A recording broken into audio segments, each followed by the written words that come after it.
નમસ્કાર વિદ્યાર્થી મિત્રો, ચેપ્ટર 2ના છેલ્લા લેક્ચરની અંદર લંબાઈના માપનની બે રીતો આપણે જોઈ ગયા હતા. નાનું માપન, જેના માટે પ્રત્યક્ષ રીત વાપરી હતી. ખૂબ જ મોટા અંતરો કે જેના માટે દ્રષ્ટિ સ્થાન ભેદની રીત, જેને આપણે પરોક્ષ રીત પણ કહેતા હતા. ત્યાર પછી અતિ સૂક્ષ્મ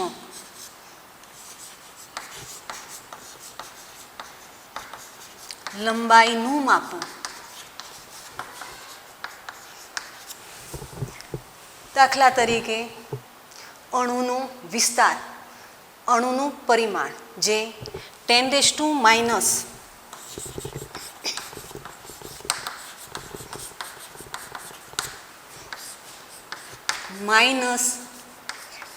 મીટરથી 10⁻8 મીટર ક્રમનું છે. તો આવા જે સૂક્ષ્મ માપો છે એ વર્નિયર કેલિપર્સ,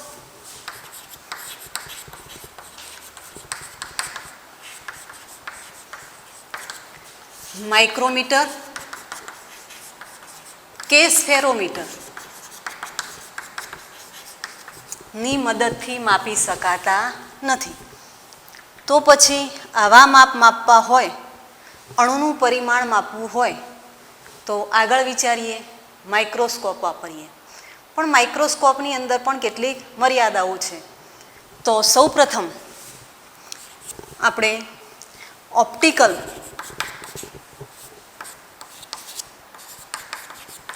માઇક્રોસ્કોપ લઈશું.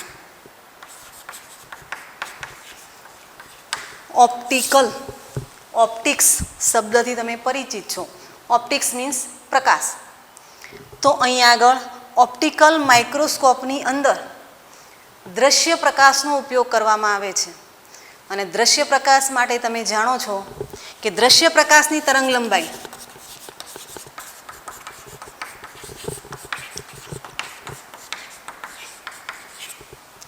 (4000 એંગસ્ટ્રોમથી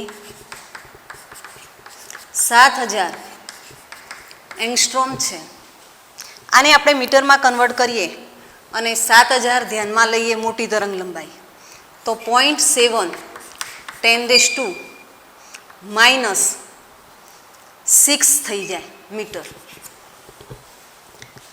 અહીંયા યાદ રાખીએ છીએ કે માઇક્રોસ્કોપ એની અંદર જે પ્રકાશ વાપર્યો છે એ પ્રકાશના તરંગ લંબાઈના માપક્રમનું કોઈ પણ અણુનું પરિમાણ ચોકસાઈથી માપી શકાય. એટલે કે 10⁻6 મીટરની ના વિભેદનનું માપ માપી શકાય. તમારા પ્રશ્ન થશે કે વિભેદન એટલે શું? તો પહેલાં આપણે જોઈએ વિભેદન શક્તિ. તો વિભેદન શક્તિ કોને કહીએ છીએ? કોઈ પણ પ્રકાશીય ઉપકરણ એ વસ્તુનું ચોક્કસ અને સ્પષ્ટ માપવા માટે વાપરીએ છીએ. તો કોઈ પણ સાધનની વસ્તુનું સ્પષ્ટ માપ આપવાની જે ક્ષમતા છે એને શું કહીએ છીએ? વિભેદન શક્તિ. એટલે અહીંયા વિભેદન શબ્દ આવે છે, તમને એનો ખ્યાલ આવતો હોવો જોઈએ. ફરી મૂળ વાત પર આવીએ કે ઓપ્ટિકલ માઇક્રોસ્કોપ છે, જેની તરંગ લંબાઈ મેક્ઝિમમ રેન્જમાં લઈએ છીએ તો 0.7 10⁻6 મીટર છે. એનો અર્થ એવો થશે કે ઓપ્ટિકલ માઇક્રોસ્કોપ વડે અણુનું પરિમાણ 10⁻6 મીટરના વિભેદનથી માપી શકાય. એના કરતાં નાનું વિભેદન માપી શકાતું નથી. એના કરતાં નાનું મૂલ્ય ચોકસાઈથી માપી શકાતું નથી. તો હવે બીજું માઇક્રોસ્કોપ જોઈએ. આ પહેલા નંબરનું છે. બીજું છે ઇલેક્ટ્રોન માઇક્રોસ્કોપ, જેનું શોર્ટ ફોર્મ EM. કદાચ તમને EMનું ફૂલ ફોર્મ કહે તો આવડતું હોવું જોઈએ. Electron microscope.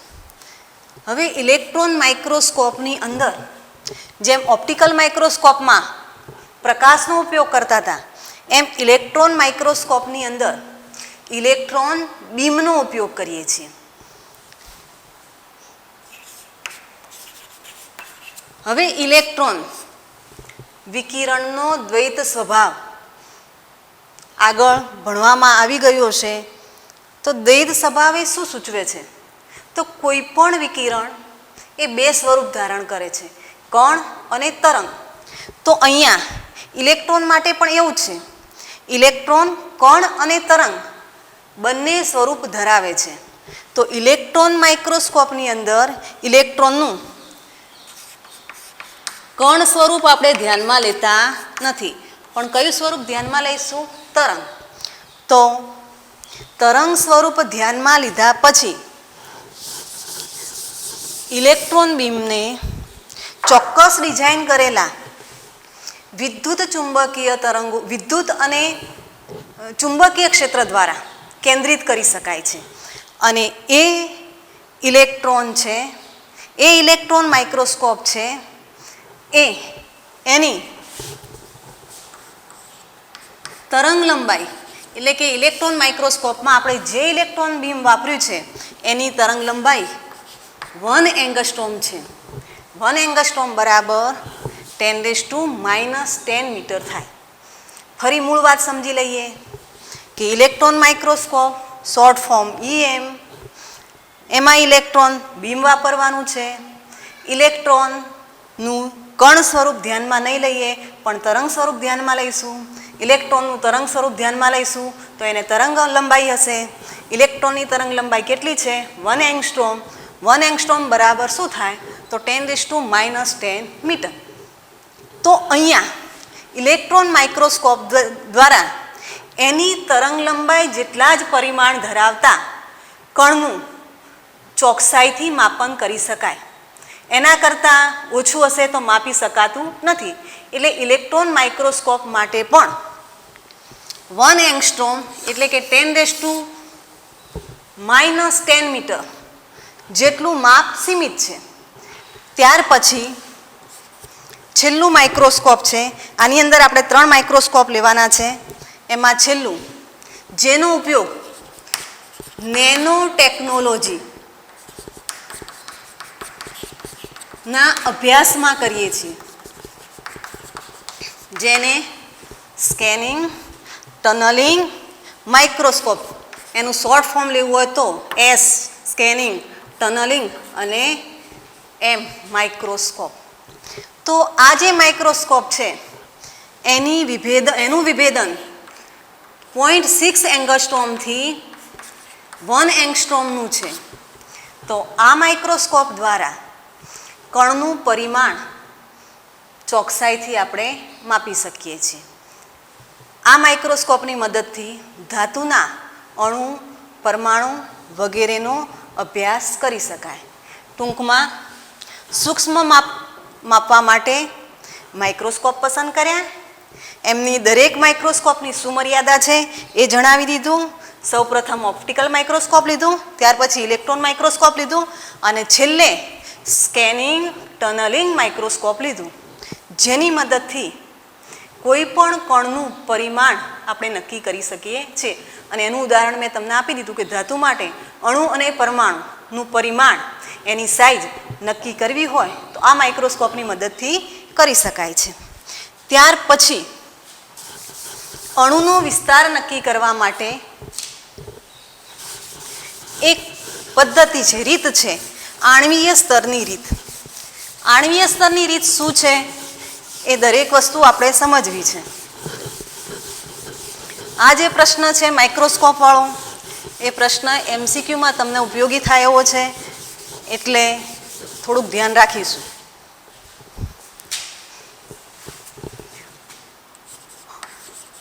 અણુના પરિમાણ માટે અણુનું પરિમાણ નક્કી કરવા આણ્વીય સ્તરની રીત.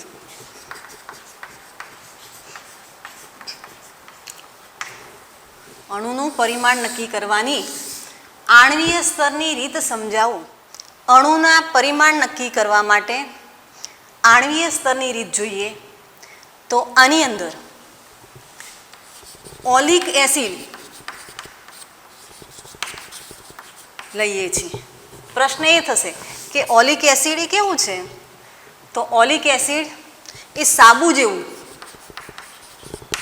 પ્રવાહી છે.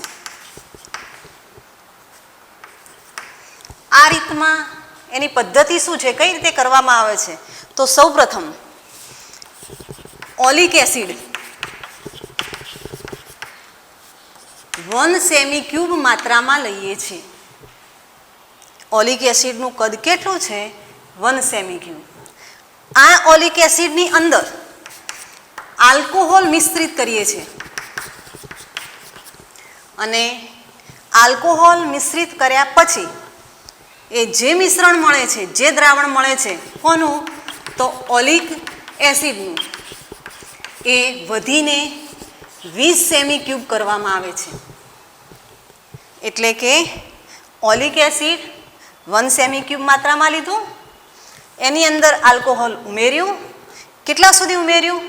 તો આ જે મિશ્રણ હતું એ 20 સેમી ક્યુબ કદ પ્રાપ્ત કરે ત્યાં સુધી ઉમેરીએ છીએ.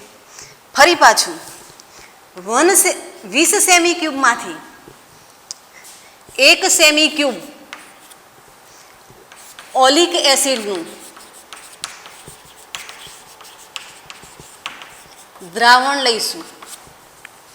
થોડીક થિયરી બોરિંગ જેવી લાગે છે, પણ ધ્યાન આપીશું તો સમજાઈ જશે. પહેલાં 1 સેમી ક્યુબ આલ્કોહોલ ઉમેર્યું, 20 સેમી ક્યુબ થઈ ગયું.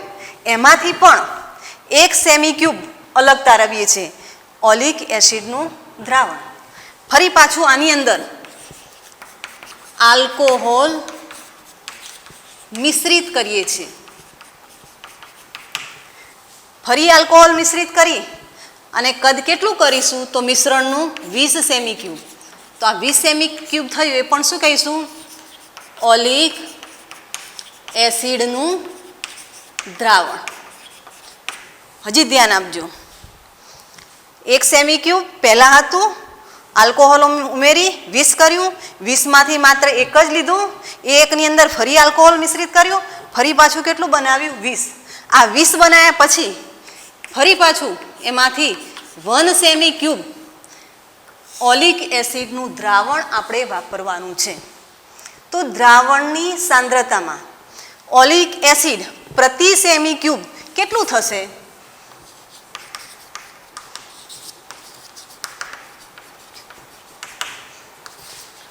ઓલિક એસિડ પ્રતિ સેમી ક્યુબ તો કેટલું બનશે? 1/20 મલ્ટીપ્લાય બાય 20 સેમી ક્યુબ બને. તો આ રીતે ઓલિક એસિડની સાંદ્રતા ધ્યાનમાં લીધી. આ રીતે દ્રાવણ બનાવી છોડી દઈએ છીએ. પછી એક મોટું પહોળું પાત્ર લઈએ છીએ.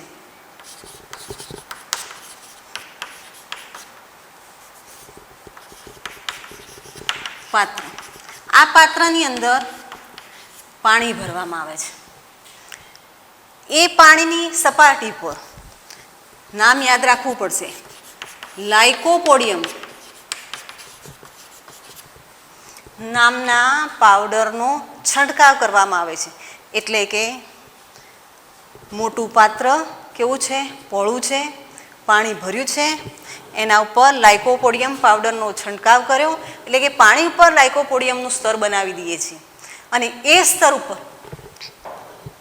ઓલિક એસિડના દ્રાવણનું 1 ટીમ્પું મૂકવામાં આવે. હવે ઓલિક એસિડના દ્રાવણનું 1 ટીમ્પું મૂકીશું એટલે શું પરિસ્થિતિ થશે?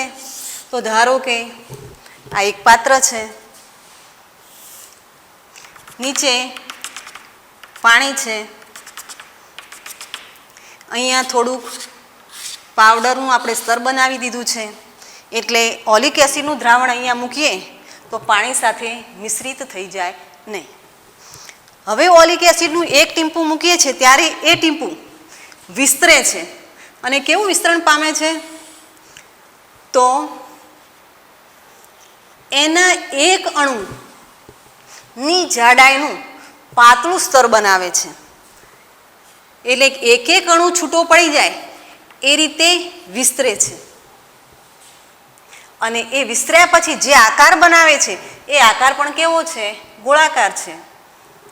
તો એ જે સ્તર બને છે એનું ક્ષેત્રફળ શોધવા માટે જે ગોળાકાર શેપ બનશે એનો આપણે શું નોંધવો પડશે? વ્યાસ નોંધવો પડશે. તો આપણે એવું વિચારીએ કે ભાઈ એક ટીપું મૂક્યું એ નાના વિસ્તારમાં ગોળાકાર રીતે વિસ્તરી ગયું. હવે આપણે આ સમગ્ર સપાટીમાં આવો ગોળાકાર શેપ બનાવવો છે. એટલે શું કરીશું?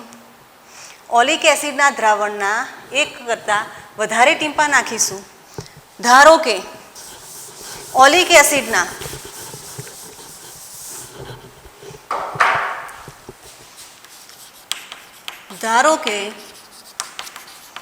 ઓલિક એસિડના એક ટીમ્પાનું કદ કેપિટલ V છે.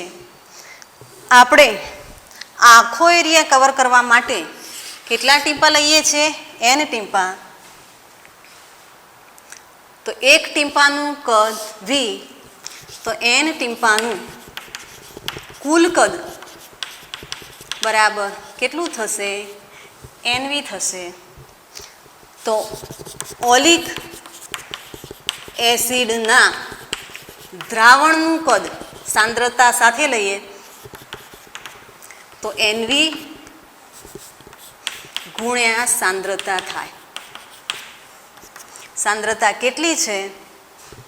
તો NV 1/20 × 20 સેમી ક્યુબ બનશે. આપણે શું કરવાનું છે? આ જે સ્તર બન્યું છે આખું સ્તર, એમાં ઓલિક એસિડનું એક એક અણુ છૂટો પડી ગયો છે. તો એ છૂટો પડ્યા પછી આ જે પડ બન્યું છે એ પડની જાડાઈ શોધવી છે. તો પડની જાડાઈ અથવા સ્તરની જાડાઈ એને જો આપણે T કહીએ તો કદ, કુલ કદ ભાગ્યા શું થશે? ક્ષેત્રફળ. અને ક્ષેત્રફળ કેપિટલ A લઈએ. કદ કેટલું હતું? NV × 1/20 આ બની ગયું કદ. ક્ષેત્રફળ કેટલું કીધું છે? 1/A. તો આ જાડાઈ T બની. એટલે આનો એકમ શું બનશે? સેમી. તો આ રીતે આણ્વીય સ્તરની રીત માટે ઓલિક એસિડના એક કણનો વિસ્તાર, એક કણનું પરિમાણ આપણને 10⁻⁹ મીટરના ક્રમનું પ્રાપ્ત થાય છે. તો આ રીતે અણુનું પરિમાણ નક્કી કરવા માટેની આણ્વીય સ્તરની રીત બને છે.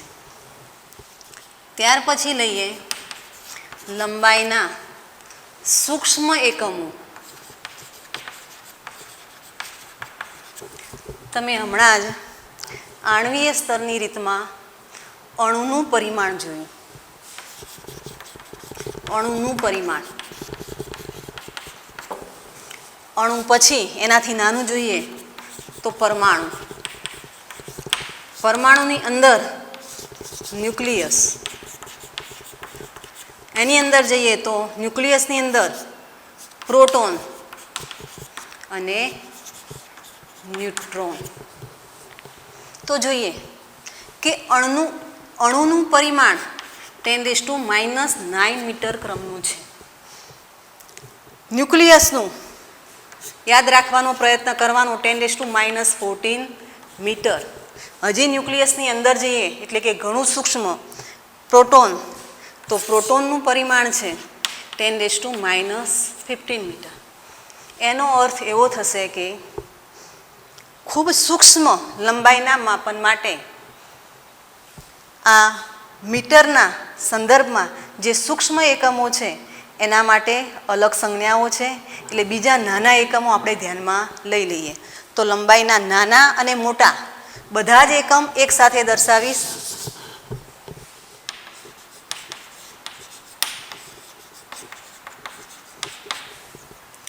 તો 1 ફર્મી, એમ છે એટલે મીટર ન બોલતા, 1 fermi is equal to 10⁻15 metre. 1 angstrom હમણાં જ જોયું 10⁻10 મીટર. ત્યાર પછી લઈએ 1 માઇક્રોમીટર 10⁻6 મીટર. 1 millimetre 10⁻3 metre. તો આ બન્યા લંબાઈના નાના એકમો. ત્યાર પછી લઈએ, આ નાના છે,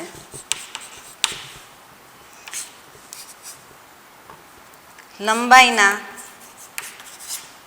મોટા એકમ. અહીંથી જ વધારવાનું ચાલુ કરીએ તો 1 કિલોમીટર છે 10⁻3 મીટર.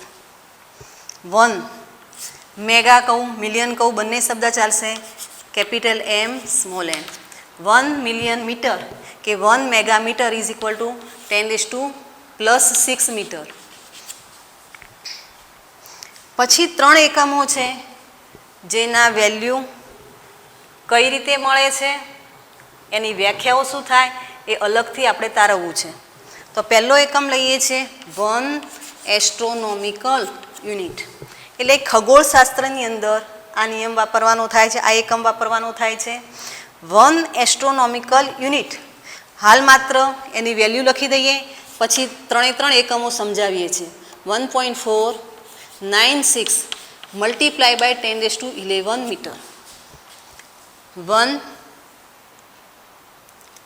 લાઇટ યર પ્રકાશ વર્ષ બરાબર 9.46 10⁻15 મીટર. અને 1 પાર્સેક પીસી બરાબર 3.08 મલ્ટીપ્લાય બાય 10⁻16 મીટર. આ 3 એકમો, આ સંબંધ પણ તમને આવડતા હોવા જોઈએ. આ 3 એકમો નો મીટર સાથે શો સંબંધ છે એ યાદ રાખવું પડશે. તો પહેલું લઈએ 1 એસ્ટ્રોનોમિકલ યુનિટ કોને કહેવાય? તો આગળ દ્રષ્ટિસ્થાન ભેદની રીતમાં આપણે પૃથ્વી અને સૂર્ય વચ્ચેનું અંતર શોધ્યું હતું, કેપિટલ D. તો પૃથ્વી અને સૂર્ય વચ્ચેનું જે સરેરાશ અંતર છે એ અંતરને 1 એસ્ટ્રોનોમિકલ યુનિટ કહીએ છીએ, અને જેની કિંમત છે 1.496 મલ્ટીપ્લાય બાય 10⁻11 મીટર. ત્યાર પછી તમે સેકન્ડરી લેવલે ભણી ગયા છો 1 પ્રકાશ વર્ષ 1 લાઇટ યર બરાબર 9.46 મલ્ટીપ્લાય બાય 10⁻15 મીટર. આ કઈ રીતે બન્યું?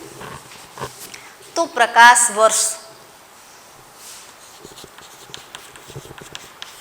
વર્ષ આવે એટલે તરત જ આપણને એવો પ્રશ્ન થાય કે આ તો સમયનો એકમ છે, પણ હકીકતમાં એક પ્રકાશ વર્ષ કે 1 લાઇટ યર એ સમયનો એકમ નથી, પણ અંતરનો મોટો એકમ છે. તો આ એકમ કઈ રીતે બનાવીએ છીએ? તો સૂર્યપ્રકાશે શૂન્યાવકાશમાં 1 વર્ષમાં કાપેલું અંતર, જેને 1 લાઇટ યર કહેવાય, 1 પ્રકાશ વર્ષ કહેવાય. કઈ રીતે મેળવાય? તો આપણે મેળવવું છે અંતર. શૂન્યાવકાશ કહીએ તો શૂન્યાવકાશમાં પ્રકાશનો વેગ, વેગ બરાબર અંતર ભાગ્યા સમય. તો અંતર બરાબર વેગ ગુણ્યા સમય લઈશું. શૂન્યાવકાશમાં પ્રકાશનો વેગ લગભગ 3 મલ્ટીપ્લાય બાય 10⁻8 લઈએ છીએ, જેનું પરફેક્ટ વેલ્યુ 2.99 10⁻8 થાય. સમય 1 વર્ષ છે, અને 1 વર્ષ તમને ખબર છે કે સમયનો SI એકમ આપણે સેકન્ડ લઈએ છીએ. એટલે હવે વર્ષને આપણે છેક સમય સુધી લઈ જવું પડે, સેકન્ડ સુધી લઈ જવું પડે. તો 1 વર્ષના દિવસો કેટલા થશે? 665. એક દિવસ સુધી પહોંચ્યા, દિવસ સુધી આવી ગયા. દિવસના કલાક કેટલા થાય? 24. કલાક સુધી આવી ગયા. ક્યાં સુધી પહોંચવું છે? સેકન્ડ સુધી. તો 1 કલાકની સેકન્ડ કેટલી થાય? 3600.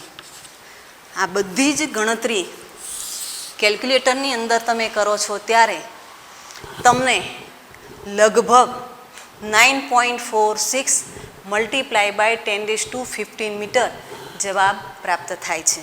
તો લંબાઈનો બીજો એક મોટો એકમ 1 પ્રકાશ વર્ષ આપણે જોઈ કાઢ્યો. ત્યાર પછી લેવો છે 1 પાર્સેક. પીસી સંજ્ઞા છે, પીસી. તો 1 પીસી કોને કહીશું? તો હવે 1 એસ્ટ્રોનોમિકલ યુનિટ જેટલો ચાપ લઈએ. આ શું બન્યું? ચાપ. આ ચાપ દ્વારા 1 સેકન્ડનો ખૂણો આંતરવા માટે જેટલું અંતર કાપવું પડે એ અંતરને શું કહીશું? 1 પીસી. ફરી એકવાર શું લીધું? 1 એંગસ્ટ્રોમ લંબાઈનો ચાપ. આ ચાપના 2 છેડા પાછળ લંબાવતા જઈએ. એટલા લંબાવીશું કે એક બિંદુ પાસે એ કેટલો ખૂણો બનાવશે? 1 સેકન્ડનો.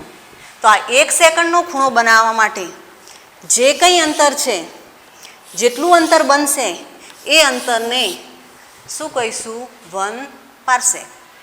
તો પછી મેળવાય કઈ રીતે? તો આપણને ખબર છે કે ખૂણો બરાબર ચાપ ભાગ્યા ત્રિજ્યા. શું મેળવવાનું છે? ડી મીન્સ ત્રિજ્યા. ડી કરતા બનાવી દઈએ, ત્રિજ્યાને કરતા બનાવી દઈએ. ત્રિજ્યા કેપિટલ ડી.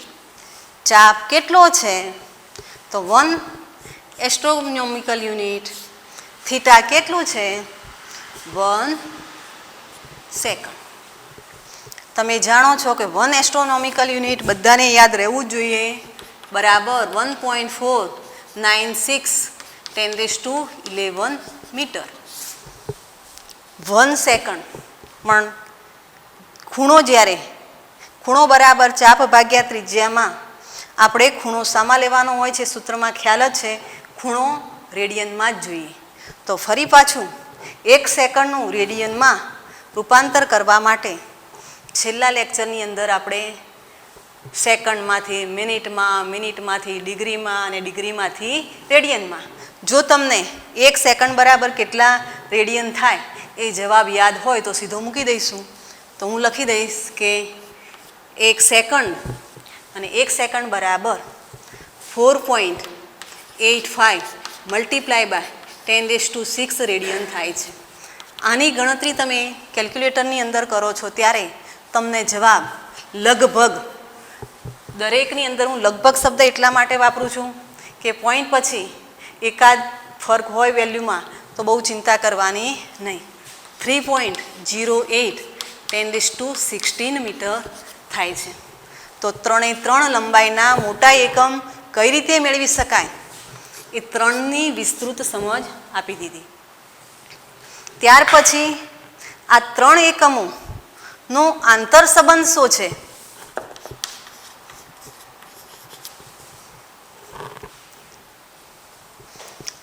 તો 1 એસ્ટ્રોનોમિકલ યુનિટ અને 1 લાઇટ યર.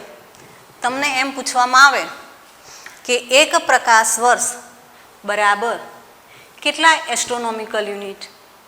તો આવી કન્ડિશનમાં લંબાઈના 2 મોટા એકમો વચ્ચેનો આપણે સંબંધ મેળવવાનો થાય.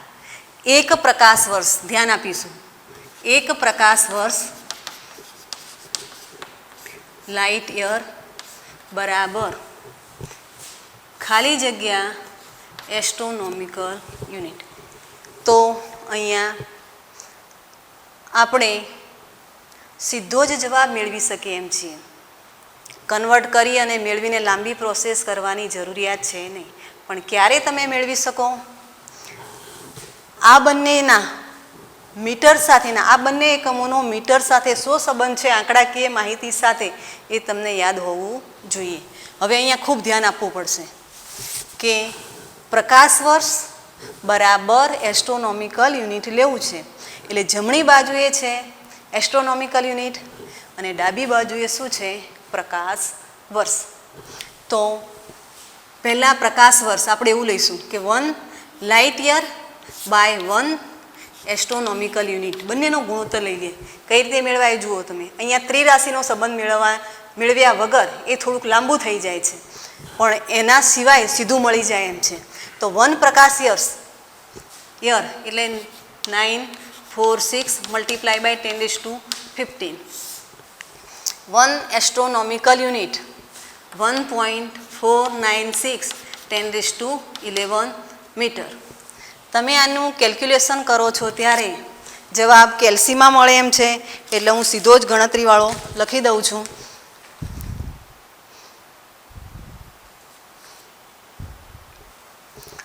6.32 10⁻4. જુઓ, પ્રકાશ વર્ષ અને એસ્ટ્રોનોમિકલ યુનિટનો ગુણોત્તર લીધો એટલે આટલી કિંમત મળી. આ બંને મીટરમાં છે એટલે મીટર ઓલરેડી શું થઈ ગયું? કેન્સલ. તો આટલી કિંમત મળી. હવે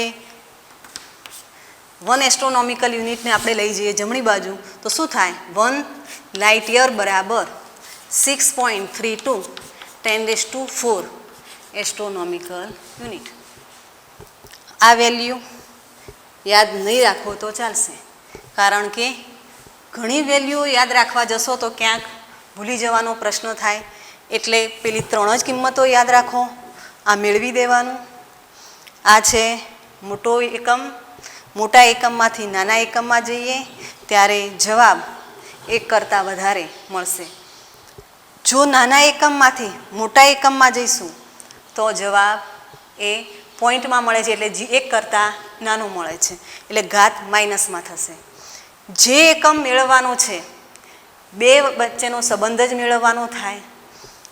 અહીંયા જોયું એ પ્રમાણે કે આપણે એસ્ટ્રોનોમિકલ યુનિટ લેવાનું છે, તો જે એકમ મેળવવાનો છે, જે એકમ સાથેનો સંબંધ મેળવવાનો છે એ મેળવવાનો હોય એને હંમેશા છેદમાં લો. છેદમાંથી જમણી બાજુ લઈ લો એટલે સીધો જવાબ મળી જાય. આ એક એકમની વાત થઈ. 1 પ્રકાશ વર્ષ બરાબર 1 એસ્ટ્રોનોમિકલ યુનિટ લેવાઈ ગયું છે. 1 પાર્સેક બરાબર કેટલા એસ્ટ્રોનોમિકલ યુનિટ થાય? અહીંયા પણ જોઈશું. 1 પાર્સેક મોટો એકમ છે. મોટો એકમ બરાબર કેટલા નાના એસ્ટ્રોનોમિકલ યુનિટ થાય? તો પાર્સેક તમને ખ્યાલ છે કે જેના બરાબર મેળવવાનો છે, જે છે એ ઉપર અંશમાં મેળવવાનું છે છેદમાં. 1 પાર્સેક કિંમત યાદ છે 3.08 10⁻16. Astronomical unit 1.496 10⁻11.